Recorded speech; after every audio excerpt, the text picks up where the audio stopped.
Well, let's get some deeper analysis on Pence's speech. Qinduo Xu, a senior fellow from Pangoal Institution, joins us live from Beijing. Thanks very much for taking the time to chat with us. Look, the allegations are harsh, that China is attempting to interfere with upcoming midterm U.S. elections and that China wants a different president. Did you hear any specifics in that speech that Pence gave to back up these accusations? The evidence is, I would say, very slim. There's a mention of a piece of Chinese newspaper in the advertisement section of the Des Moines Register, a local newspaper over there. So the thing is, what China has done is a standard practice of other countries. China is trying to call the attention of the public, of the farmers in the United States. Basically, China is making its case. China is against the tariffs. And also, so are the farmers. Farmers in the United States make it very clear that we want trade, not aid from the federal government.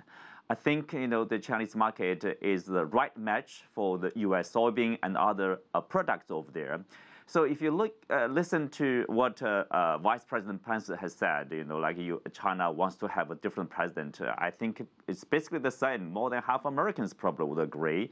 European Unions would agree, and Canadians would agree with China probably. It's not that China want to have a different president. It's really about being rational instead of being like isolationist or unilateral approach to deal with international relations. Let's pick up on that because we have to talk about the ongoing trade war and Vice President Pence alleging China is using tariffs to disrupt the U.S. system and its politics.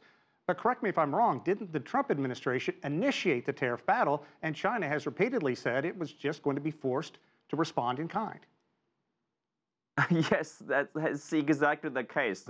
China hates to start this tariffs war, let's say, because I think it understands clearly if you impose tariffs on imported stuff from China or from America, you are basically taxing your own people, your own citizens, and also your own companies. That's the disruption of market economy. Or, in either side will benefit from doing that. So both sides will suffer a lot of pain from such a practice. So that's why China is really, interested in negotiating a deal with the United States. I think, whether concessions the U.S. are looking for from the Chinese side or the understanding from the U.S. side by the Chinese side, I think you need to sit down to talk about this. But President Trump has made it clear it's not the time. Obviously, he's looking to impose, to create more pain on the Chinese side, so to pressure the Chinese side to make more concessions. You touched on the isolationism. U.S. President Trump and his efforts to promote nationalism in the U.S. are well chronicled. But just 2 months ago, Pence was saying in a very clear fashion that Russia has been the most foreign aggressor to the United States. And now he's saying China. So what does this say, now that he's said Russia, what Russia does pales in comparison to what China is doing? What do you make about this dramatic shift in such a short time? Well, I think the midterm election are coming, obviously. And first of all, there's an attempt, you see, the administration is trying to divert the attention from Russian investigation by Mueller to the Chinese side. And secondly, if there's a bad performance for the Republicans in the elections, so they can certainly blame China. I mean, even they made a good performance, they can also blame China. This is not winning enough, not big enough to win. But I think if you look at the Chinese policy, yes, with China's rise, China's influence is on the rise. But China mostly is really about conveying the message for the Chinese government from the Chinese side. The global media coverage sometimes is biased against the Chinese. So the Chinese want to say, hey, I want to have a say. I want a balanced report about China. And also China is getting more involved in international businesses. So China wants to share its ideas and its opinions. It's nothing more than that. It's not about interfering in internal affairs of another country. Let me ask you about this, because this was also one of the key topics.